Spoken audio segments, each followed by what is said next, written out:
सभी को 75वें स्वतंत्रता दिवस की बहुत बहुत सारी शुभकामनाएं। आज हम जिनके कारण स्वतंत्र भारत में सांसें ले पा रहे हैं, जी पा रहे हैं, उन शहीदों को सत सत नमन करते हुए मैं ये 4 पंक्तियां उनको समर्पित कर रही हूं कि आजादी की कभी शाम नहीं होने देंगे, शहीदों की कुर्बानी को कभी बदनाम नहीं होने देंगे। जब तक बचेगी लहू की बूंद एक भी इन रगों में, तब तक भारत माता का आंचल नीलाम नहीं होने देंगे, नीलाम नहीं होने देंगे।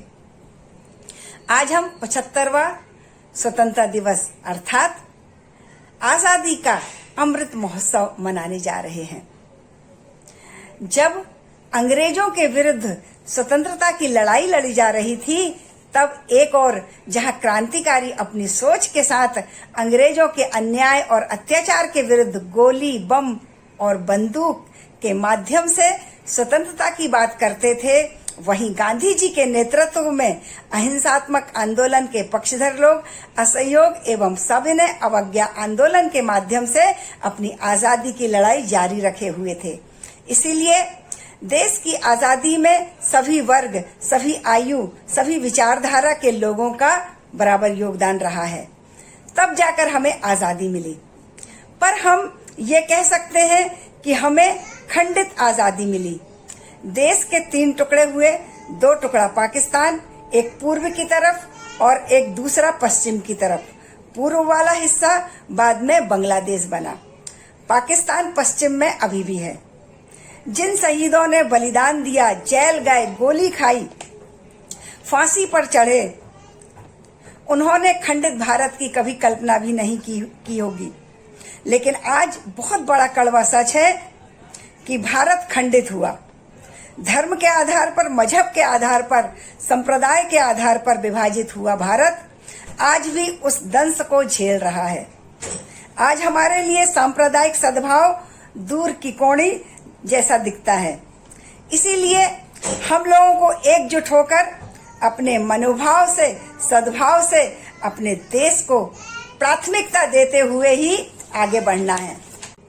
हमारे लिए अपने धर्म, अपनी उपासना, अपनी आस्था से पहले अगर हम देश को रखेंगे, तभी हम एक समर्थ भारत, एक सशक्त भारत और एक सक्षम भारत का निर्माण कर पाएंगे।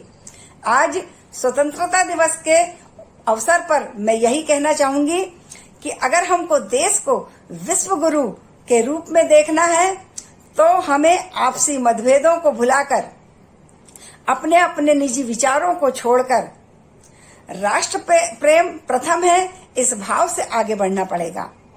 हम तभी भारत की आजादी के स्वरूप को स्थापित कर पाएंगे और आने वाली पीढ़ी को एक ऐसा भारत जो आतंकवाद से मुक्त होगा, अपराध की दुनिया से अलग होगा और सांप्रदायिक दंश से भिन्न होगा, ऐसा भारत हम दे पाएंगे। आज दुनिया के किसी भी कोने में कोई आपदा आती है, विपत्ति पड़ती है, तो सभी लोग भारत को एक उम्मीद भरी, एक आशा भरी नजरों से देखते हैं। और हम तभी ये सब कर पाएंगे जब हम खुद अपने आप में समर्थ होंगे।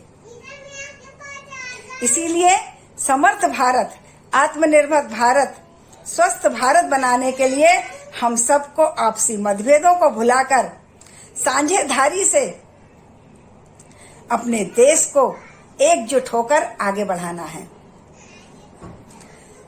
अंत में मैं यही कहना चाहूंगी कि हम जब राष्ट्र प्रथम की भावना से आगे बढ़ेंगे, तभी हम एक सुनहरे भारत को आने वाली पीढ़ी को सौंप पाएंगे। यही मेरी भावनाएं हैं, यही मेरी कामनाएं हैं। जय हिंद, भारत माता की जय।